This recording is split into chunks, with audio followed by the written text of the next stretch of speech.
Last week, I started the journey up Fifth Avenue, but the video was too long, so I broke it up into two parts. If you haven't seen the first part yet, you should go watch that. I'll link it right there. But now let's keep on moving our way up Fifth Avenue and seeing what else we can see. Let's go. Again, I don't want to stray too far off Fifth Avenue, but here on 74th Street, there's something interesting to look at, so venture in for just a minute.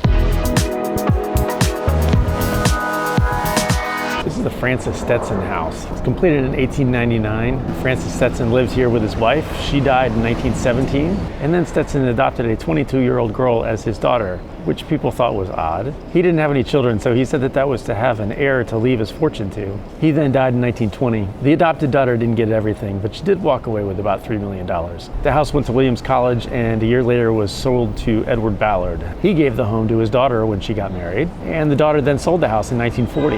At that point in time, though, big mansions were kind of out of favor. So like a lot of the other big houses that were around, it was subdivided up into different apartments. In 1995, it was converted back into a single family home and put on the market again in 2018. I think after that, it sat empty again for a while, but it looks like it's occupied again now. It's most notable for the exterior shot because it was used as the Archibald's townhouse in Gossip Girl. We haven't had a Gossip Girl reference in a while. There you go. All right, back to Fifth Avenue. This is 934 Fifth Avenue, the Charles E. Mitchell House, which is now the General Consulate of France. So this was built between 1925 and 1926. Charles E. Mitchell was an informal advisor of Presidents Harding and Hoover, and then he lost his fortune in the Great Depression, and he had to sell this house in the 1930s. This is the only survivor of 7 townhouses that lined this block. The French government bought it in 1942 and decided to preserve it. That's why it's still here. This is the Edward S. Harkness house. Harkness acquired the site in 1907 and built this house here. He lived here until his death in 1940. His wife then stayed another 10 years, and then they left the building to the Commonwealth Fund, which has used it throughout the 20th century. They might still be there? I'm not sure, actually. So as we're walking, there were a lot more townhomes and mansions along Fifth Avenue at one point. But then when mansions went out of style, they tore all those down and built high-end apartments. Next, we got the James B. Duke House, which was constructed between 1909 and 1912. Duke's wife continued to live there until she died in 1958, and then it was donated to the NYU Institute of Fine Arts.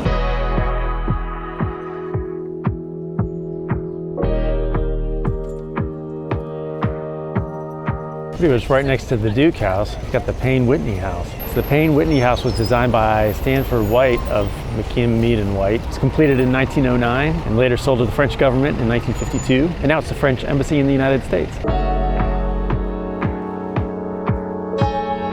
Directly next to the French Embassy on Fifth Avenue here at 79th Street, we have the Harry Sinclair House. This was built between 1897 and 1899. Isaac Fletcher built the house, and he died in 1917, leaving the house and the art in it to the Metropolitan Museum of Art, which is actually right across the street. But the Met sold it the next year to oil magnate Harry Sinclair. The Sinclair sold the house in 1930 to the last direct descendants of Peter Stuyvesant, and they sold the house to the Ukrainian Institute in 1955.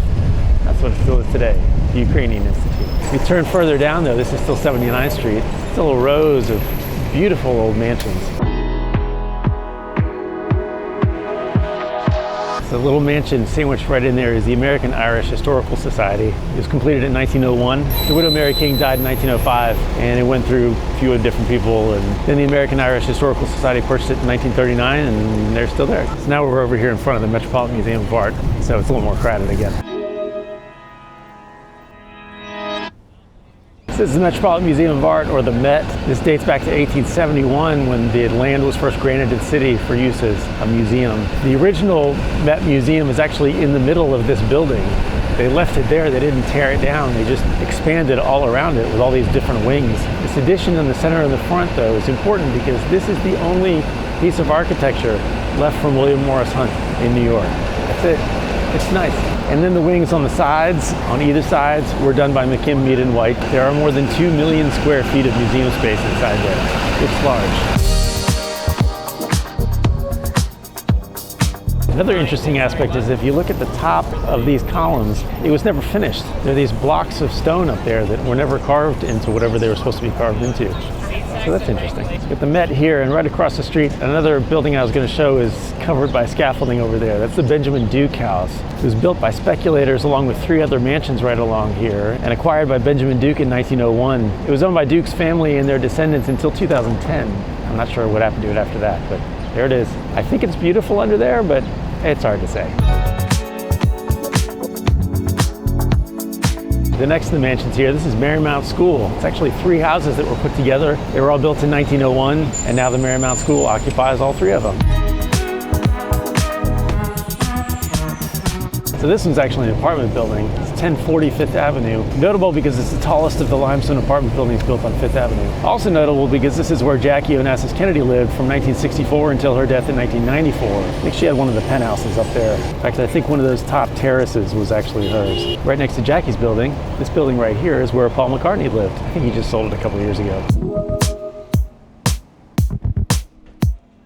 Right next to those 2 buildings is the William Starr Miller House. This was completed in 1914, and Miller lived there until his death in 1934. His wife stayed there until her death in 1944. Then I think one of the Vanderbilts purchased it and lived there for a while. In 1994, it was purchased and turned into an art gallery, and that's what it is today.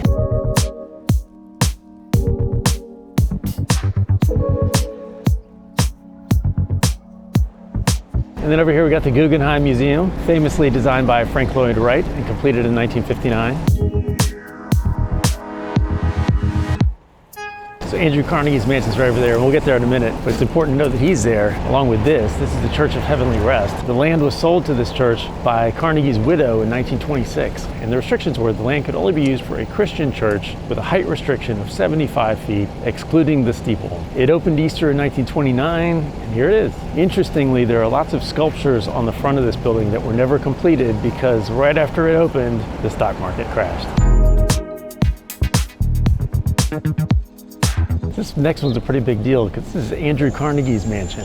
Andrew Carnegie, famously one of the richest people in American history. Carnegie was one of the first people to move this far uptown, and he bought up all of the land around here so that he could control who his neighbors would be, which is why I said his wife ended up selling that land to Church of Heavenly Rest. Even though the lots across the street from him, he bought those up and then sold them to people that he wanted living across the street from him. So this was built in 1902, and it was a family residence until 1946. After that, the Columbia University School of Social Work occupied the building until 1971, and then they gave the building to the Smithsonian, and it's still a Smithsonian building today. Now it's the Cooper Hewitt Museum. So if you saw down there, Carnegie had built himself a huge garden, even though he's right across the street from Central Park. He wanted his own private garden, and Frick saw that garden, and that's what inspired him to build the garden that he built in front of his mansion down on 72nd.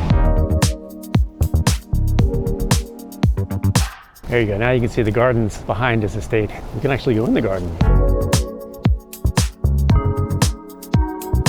That's a pretty impressive house.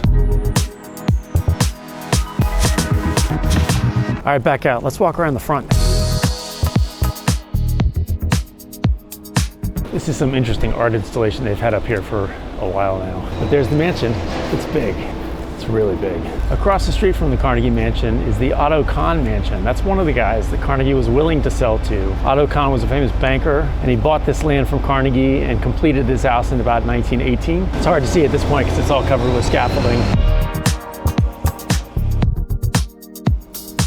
Sale of the mansion was negotiated in 1934 to the Convent of the Sacred Heart to move their school uptown from where it was downtown. And actually the sale was agreed upon 1 month before Otto Kahn died. Kahn's estate had to file a lawsuit to remove a restriction that said it could only be used as a residential house so that the school would be able to use it as a school. And since then it's been Convent of the Sacred Heart School.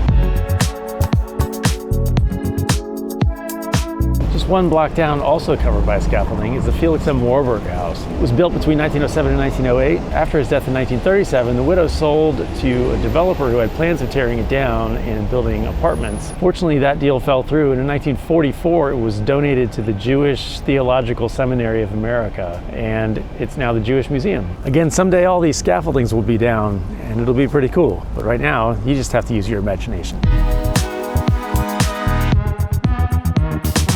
I'm gonna make this the last stop of this adventure. So this is the Willard D. Straight House, built in 1915. In 1927, it was sold to the chairman of the board of U.S. Steel, and he died the same year. And then there was another owner in there. And then in 1952, it was sold to the Audubon Society, and they used it as their headquarters for a long time. They left in 1971, and then in 1974, the building was sold to the International Center of Photography. In 2000, it was sold to a hedge fund founder who wanted to use it as a personal residence again, so it was converted back into a single residence house, and it still is today. He may still be there, I don't know. I like it though, it's a nice mansion. So if you keep going up Fifth Avenue, there are a lot more apartments. There are some interesting things like the Museum of the City of New York, but I'm gonna call it a day.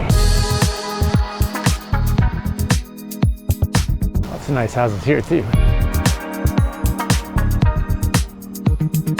We're back into Madison. This is another one of those arsenals that's left over. They left the end of it for historical significance. It used to go all the way down the block, but now it's part of the Hunter College system. This is their high school part, I think. Cool building though.